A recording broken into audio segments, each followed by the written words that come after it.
When Mason first pitched the idea, I laughed in his face. Glamping, luxury tents, fairy lights, wood decks. None of it fit with the life I knew. I'd spent years in the Marines learning how to make do with dirt, sweat, and whatever you could carry on your back. The thought of city folks sipping wine under canvas made me shake my head. But Mason's got a way of talking you into things. And maybe I was tired. Tired of drifting. Tired of working jobs that never left me with more than a sore back and an empty wallet. When he showed me the listing, 49 acres of cheap land with a creek running through it, something inside me stopped saying no. We signed the papers a month later. The first time I saw it in person, I felt that old Marine instinct stir in my chest. The land was quiet. Not peaceful quiet, but the kind that keeps your shoulders tight, makes you check over them now and again. Mason didn't notice. He was too busy slapping the hood of his rusted pickup, grinning like we'd struck gold. 50 acres, he said, though it was just shy of that. Our 50 acres. I stood in the clearing, boots sinking into soft earth, scanning the tree line. Oaks and cedars knotted the horizon, thick enough to swallow a man whole. The air hung heavy with the smell of wet soil and sun-warmed grass. No highway hum, no barking dogs, not even crickets, just the faint whisper of wind. It felt wrong.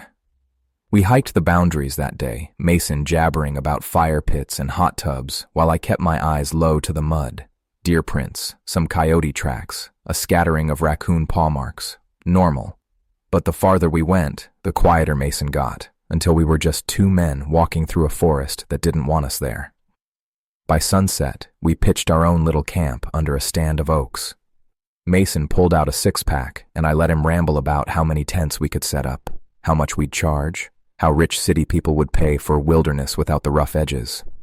I nodded where I had to, but my ears were tuned elsewhere. That's when I heard it. At first, just a heavy shift in the brush, maybe 30 yards out. Too heavy for a deer, too steady for a hog. I froze, beer halfway to my lips. Mason didn't notice. He was too busy sketching plans in his notebook, lantern light flickering over his grin. Then came the sound that made my gut knot.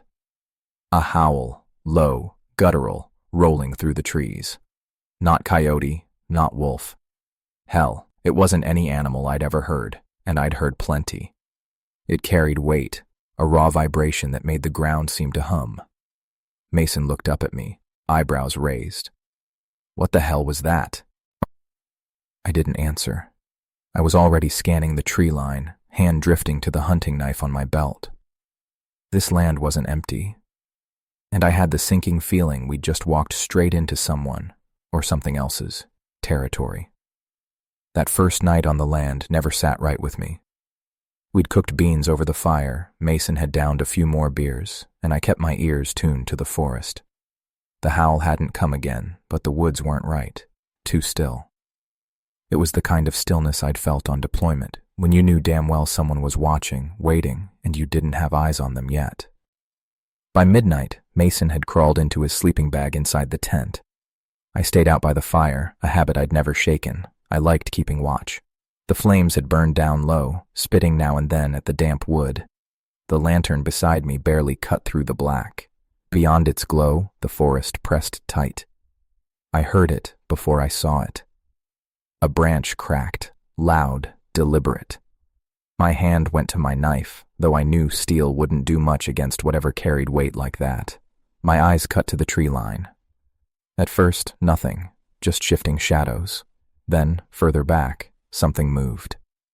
It was tall, taller than any man I'd ever seen, wide in the shoulders, built thick. It passed between the trees like it had always belonged there, blending into the dark in a way that made my stomach knot. The firelight caught only fragments, a flash of pale skin, or maybe fur, the gleam of something wet along its arm. I blinked, and it was gone. Just swallowed by the trees. I sat there, heart pounding against my ribs, staring hard at the spot where it vanished. Inside the tent, Mason stirred. "You still up?" he mumbled, voice groggy. "Yeah," I said, eyes fixed on the trees. My voice came out lower than I meant. "You hear that?" I hesitated. "Just a deer." He grunted, rolled over, and went back to sleep. But I stayed there, gripping my knife, staring into the dark, knowing damn well that wasn't any deer. Morning came too bright, too ordinary. Sunlight filtered through the thin nylon of the tent, cutting across my face. I'd only managed a few hours of restless sleep after that shadow in the tree line. Every time I closed my eyes, I saw it again. Broad shoulders, that impossible height, the way it vanished like it had been part of the forest all along. Mason, on the other hand, looked fresh. He crawled out of the tent, stretched, and let out a satisfied groan. "Man, this place is perfect," he said, grinning at the acres of green rolling down toward the creek. "I'm telling you, folks are gonna pay big to camp here. You smell that? Clean air. You can't buy that." I was nursing a tin mug of coffee, eyes still flicking toward the tree line. "Yeah, clean air." He glanced at me. "You look like hell. Couldn't sleep?" I shrugged. "Didn't stay down long." "Was it the coyotes?" He grinned. "Heard some howling. Thought you might have been on edge." I almost told him. Almost said it wasn't coyotes. It wasn't deer. It wasn't anything I could explain. But the words jammed up in my throat. Mason wasn't the type to spook easy. He'd just laugh, call me paranoid, remind me I was wound too tight from the Marines. "Yeah," I said finally.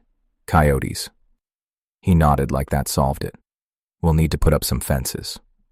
Folks like to hear the woods, not worry about predators running through their campsite." And just like that, he was talking logistics, how we'd clear brush, mark trails, maybe put the first cabin down by the creek. He paced while he spoke, already seeing the place not as it was, but as it could be. I tried to match his energy, but my eyes kept drifting back to the tree line. The land was beautiful, sure, quiet, full of promise. But as Mason jabbered about profits and permits, I couldn't shake the image of that towering silhouette melting back into the dark. I told myself it was nothing, just shadows, just a tired mind playing tricks. By noon, I'd almost convinced myself. Almost. The days that followed blurred into a kind of working rhythm. Mason attacked the land with a stubborn energy, hacking brush, marking off what he called the main artery trail with strips of neon tape. I followed along, hands blistered from clearing deadfall, but my mind kept straying. The first hint came the morning after we scouted near the creek. I found boot prints in the mud, except they weren't boots. They were too long, too wide. Bare. Mason squatted down when I pointed them out, pressed his palm against one. Probably some hunter passed through. People still go barefoot in these woods. You'd be surprised. Hippie types. He grinned, stood, and brushed it off. I wanted to argue, to tell him no hippie I'd ever seen had feet that size, but I didn't. I just nodded and kept moving. The second time was that night, when I woke to something brushing against the canvas wall of my tent. Heavy, deliberate. My breath caught, but when I yanked the zipper open, there was nothing, just Mason snoring from his own tent, the trees whispering in the dark. I lay awake until dawn, the sound replaying in my head like a loop. By the third day, I was on edge. Mason noticed, but chalked it up to me being in Marine mode. He teased me about scanning the tree line, about how I carried the hatchet like I was waiting for an ambush. But then we found the deer. It was lying just off the trail we'd cleared, its body half hidden in brush. No bite marks, no obvious wounds. Just twisted, broken, like something had slammed it against the ground until it couldn't move anymore. The ground around it was churned up, heavy impressions sunk deep into the soil. Mason stood there with his hands on his hips. Mountain lion. Has to be. I stared at the prints. They weren't paws. "They don't usually leave kills like this," I said quietly. Mason shrugged. "Animals are animals, man. Weird things happen in the wild. Don't overthink it." And then he moved on, just like that. But I stayed a moment longer, crouched over that deer, eyes on the tree line. The woods felt heavier, like they were holding their breath.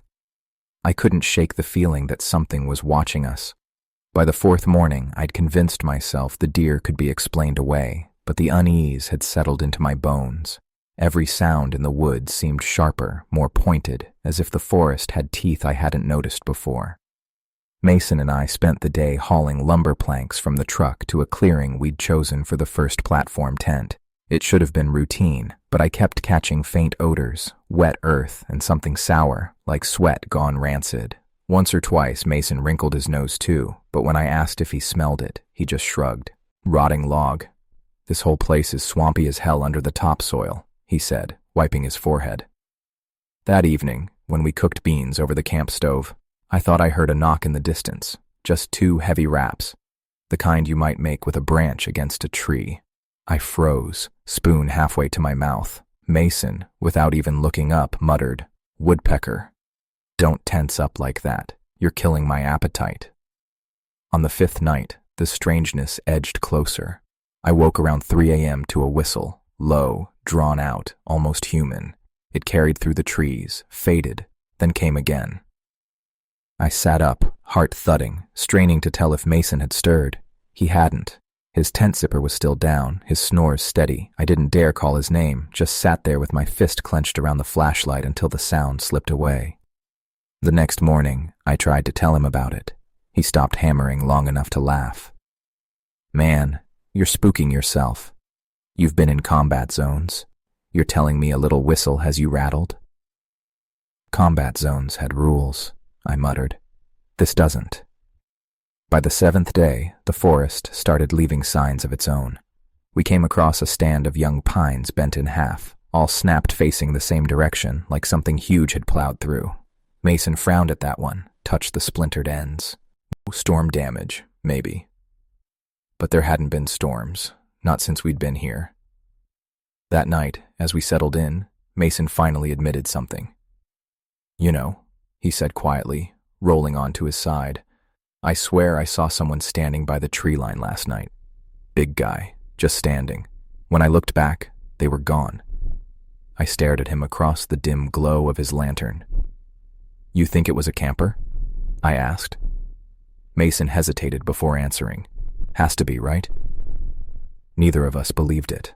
On the 8th morning, I found tracks, not boot prints, not deer hooves, something else. The soil was damp near the creek bed, and there, pressed deep, were impressions shaped almost like bare feet, but wider, longer, and heavier. The stride was too long for a man. I crouched, touching the outline, feeling the weight behind it. When I showed Mason, he squinted down at them. "Could be boots that wore down funny," he said, but his voice didn't have the same conviction it used to. He kicked some dirt over the prints and walked on without another word. That night, while we cooked sausage on the portable grill, something tossed a stone that landed in the fire ring with a hiss. Mason swore and jumped back, the grease popping as flames flared. We swept our flashlights out toward the tree line. Nothing, just the dark swallowing the beam a few feet in. "Must have rolled from the hill," Mason muttered after a long silence. But there wasn't a hill. The land around us was flat for a good 30 yards. By the 10th day, even Mason was starting to falter. We returned from a supply run into town to find our storage cooler tipped over, food gone. The latch wasn't broken, just lifted, like hands had opened it. "Raccoons," Mason said automatically, though his jaw worked tight, and he kept scanning the woods as he said it. That night, we sat by the fire, in silence, listening. It felt like the woods were holding their breath. Then, out of nowhere, came a long, rolling growl that vibrated in my ribs. Low at first, then stretching into something that didn't belong to any bear or cat I'd ever heard. Mason and I both froze. "Coyote," he whispered. I didn't answer. Coyotes didn't sound like that. The following days, stacked with more of the same, the smell of rot hanging thick in the mornings, branches breaking when no wind moved, shadows between trees that shifted when you tried to look straight at them. We worked faster, almost frantic, pushing to finish the first tent platform, but neither of us admitted what we already felt. We were being watched. On the 13th night, I woke to the sound of breathing outside my tent. Slow, heavy inhalations. I lay paralyzed, listening as it circled, paused, then leaned so close the nylon wall bowed inward with its weight. A damp, animal musk filled the air. I held my breath, muscles locked, praying Mason would stir. He didn't. The presence lingered, then, just as slowly, receded into the trees. By dawn, I was sure I hadn't imagined it. Mason and I fell into a routine of half work, half worry. The morning started with us hammering posts for the platforms, stringing canvas, and talking big about how campers would love the view of the creek. But by afternoon, one of us would glance toward the tree line, and the conversation would die. On the 15th day, I found tufts of hair snagged on a low branch along the path to the water, coarse, dark, too thick for deer. When I held it up, the sunlight glinted oily against it, almost bluish. Mason didn't want to touch it. He shoved his hands deep into his pockets and said, "Could be from a cow, maybe someone lost livestock." But there weren't cattle anywhere near these woods. That night, Mason woke me. He was sitting up in his cot, listening. "You hear that?" he whispered. I held still. Then it came, a long whistle, thin and wavering. Not quite bird, not quite human. It threaded through the trees and rose higher before cutting off mid-note. The silence afterward was heavier than the sound itself. We barely slept. The following morning, I walked the property edge, trying to convince myself we weren't crazy. That's when I found the tree. Not broken by wind or lightning, but twisted.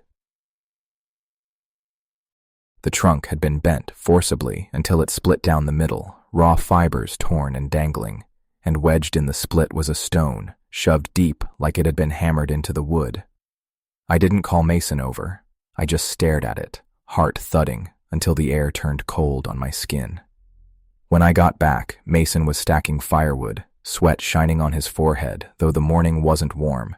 He didn't ask where I'd been, and I didn't tell him. We worked without a word, both of us knowing. Over the next few days, we stopped laughing, stopped planning. The idea of glamping tents and guests felt stupid, distant. We ate in silence, always with our backs to something solid. At night, we dragged the cots closer together, leaving the lantern burning low between us. On the 20th night, I woke again, this time to Mason's hand clamped hard over my mouth. His eyes were wide, reflecting the dim lantern glow. "Don't move," he mouthed. Then I heard it, the soft pad of steps, not 4 legs, 2, slow, deliberate, circling us. The tent canvas rustled, just slightly, like fingers brushing against it. Then, silence. Long enough for the hair on my arms to rise and my lungs to ache with the effort of holding still.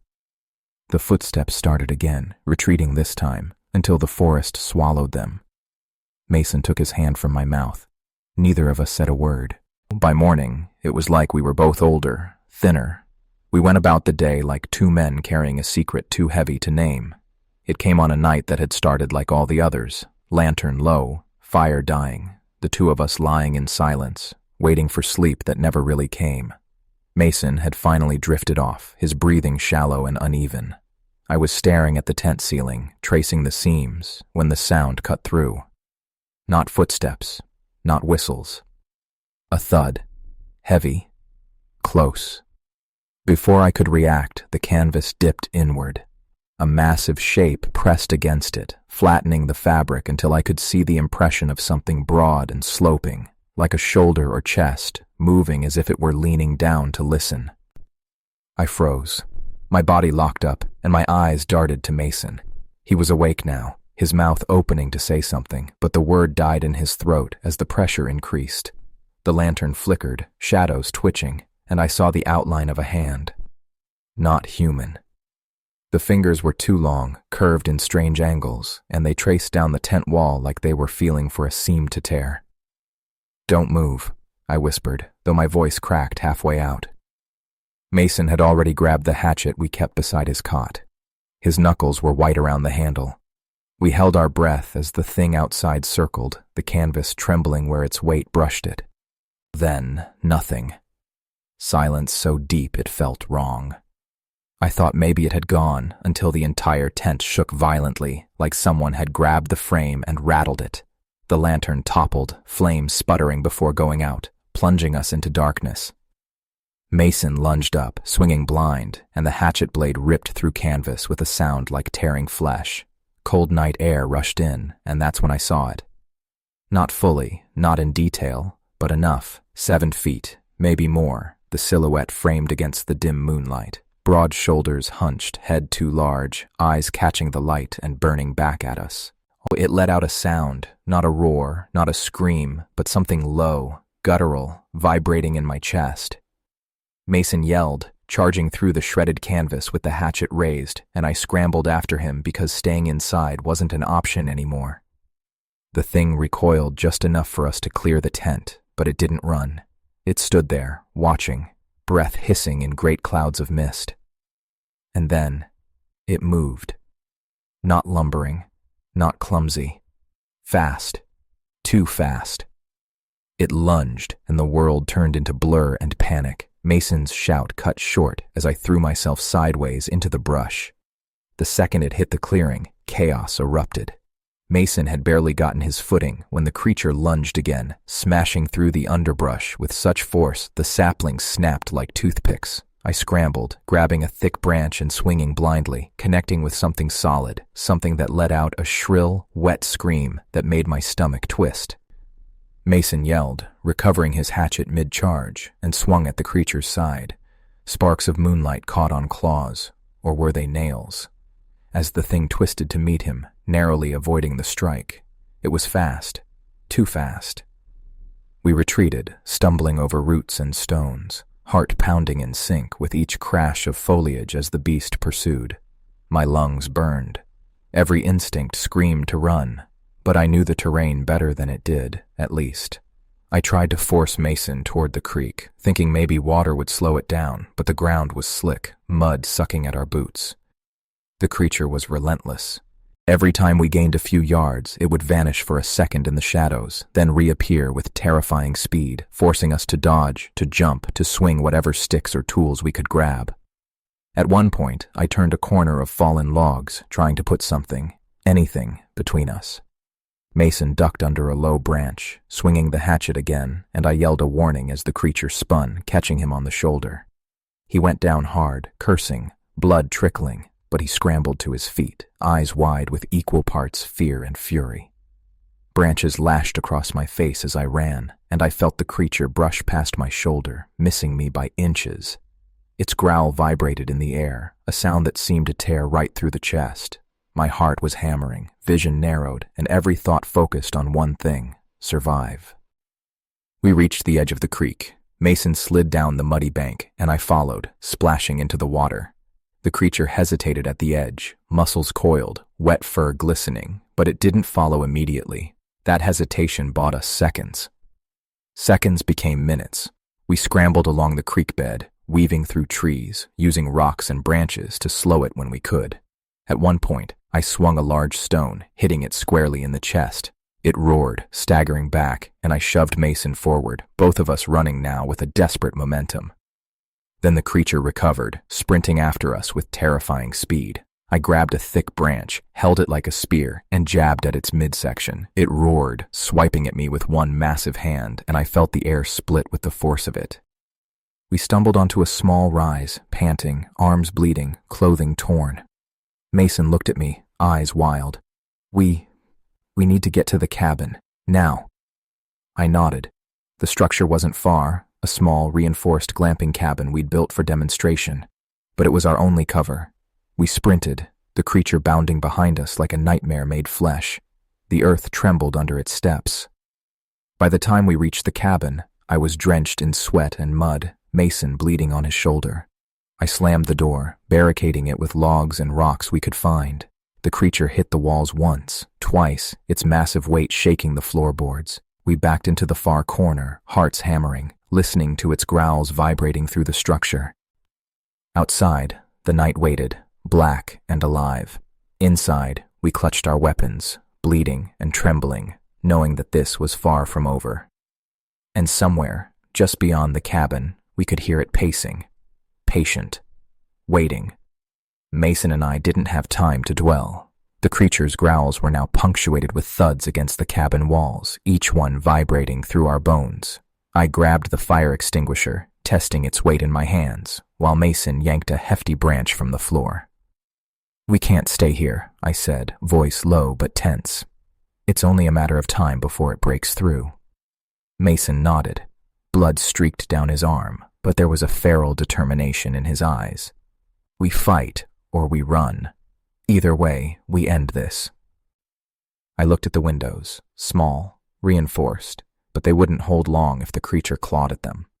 Then my eyes fell on the stack of heavy canvas chairs outside the door. We could use them as barricades, and as distractions. "On 3, I whispered. We push through, slow it with the chairs, and make for the woods behind the cabin. We moved as one, bodies low, muscles coiled. I kicked the first chair into the path of the creature, and it hit with a loud crash. The beast recoiled, confused for a fraction of a second. That fraction was all we needed. We bolted through the open side door, slamming it behind us, and hit the ground running. Mason swung the branch behind him, knocking smaller obstacles into the creature's path. It lunged, massive shoulders barely missing him, and I shoved a second chair into its chest. Branches whipped our faces, mud sucked at our boots, and the forest became a blur of green and brown. The creature followed relentlessly, each step cracking twigs like gunshots in the night. We split paths for a moment, Mason to the left, I veered right, forcing it to hesitate. The plan worked. The creature roared in frustration, lunging after me first. I swung a fallen branch into its side, connecting with a solid thud, and took off in the opposite direction, zigzagging toward the denser woods. Mason rejoined me at the creek. "We have to slow it down," he panted. "We can't outrun it forever." I nodded, scanning the area. Rocks, fallen logs, anything we could use. A massive tree had fallen across the bank. I pointed. "Here. We get it tangled, trip it, slow it for good." We sprinted toward the fallen trunk, using our combined weight to push it just enough to wedge it across the creature's path. It collided with the obstacle mid-lunge, stumbling, roaring with rage. That gave us the break we needed. Mason grabbed my arm. "Now, move." We scrambled up the opposite bank, breaking into the thicker undergrowth, branches slapping, leaves shredding underfoot. Behind us, the creature roared and crashed into the obstacle, fury shaking the earth. We didn't stop. Not until our lungs burned, not until the silhouette of the cabin vanished behind us, swallowed by the trees. And only then, panting, bleeding, but alive, did we allow ourselves to realize we had survived the first encounter. But the forest was still alive with eyes, with movement, with something that had tasted us and would not forget. We slowed only long enough to catch our breath, leaning against thick pines, chests heaving, eyes scanning the darkness. Mason's arm throbbed where the creature had grazed him, and I could feel every bruise along my ribs. But there was no time for fear anymore, only action. "We can't keep running," I said, gripping the hatchet I'd grabbed from the cabin's tool pile. "It'll catch us, and one of us won't make it. We have to end this." Mason nodded, eyes hard. "There's that rocky outcrop we passed near the creek," he said. "Narrow ledges, sharp drop-offs. We might be able to trap it there." We moved cautiously, following the creek bed until we reached the jagged outcropping. The rocks jutted out like the teeth of some massive predator, sheer drops on either side. I scanned the area. Perfect. If we could force it onto the narrow ledges, it wouldn't be able to maneuver its massive frame without risking a fall. I led, Mason right behind. The forest seemed to tighten around us, shadows stretching long, and then a low growl rippled through the trees. We froze. The creature stepped into view, its massive form moving with terrifying fluidity. Eyes glinting, it sniffed the air, muscles coiled like springs. "Now," I whispered. We shouted, waved sticks and branches, pounding rocks together. The creature recoiled, confused by the sudden noise, then surged forward. We dodged, leading it along the narrow ledges, slamming rocks behind us, forcing it to keep moving in the direction we wanted. It lunged. I swung my hatchet with every ounce of strength. The blade bit into its shoulder, not deep, but enough to make it stagger. Mason followed with a branch to the leg, forcing it off balance. The creature roared, scrambling along the ledge, claws scraping stone. A misstep, and it teetered, massive weight threatening to send it plummeting. I ran forward, yelling, slashing, swinging rocks to keep it moving. Then it slipped. One powerful misstep, and the massive creature toppled over the edge, crashing against rock below. The impact was deafening, a hollow, sickening thud that shook the ground. We didn't wait to see if it stirred. We bolted, sliding down the remaining safe path to the creek, our hearts hammering in sync. When we finally stopped, gasping, bruised, soaked from the creek crossing, we looked back at the outcropping. Silence.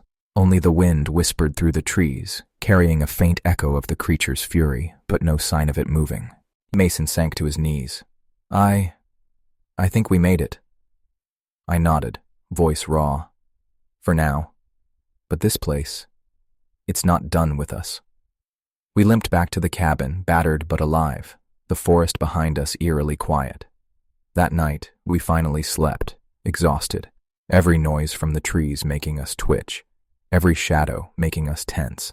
But for the first time since that first glimpse, we knew we had survived, together, against something that shouldn't have existed.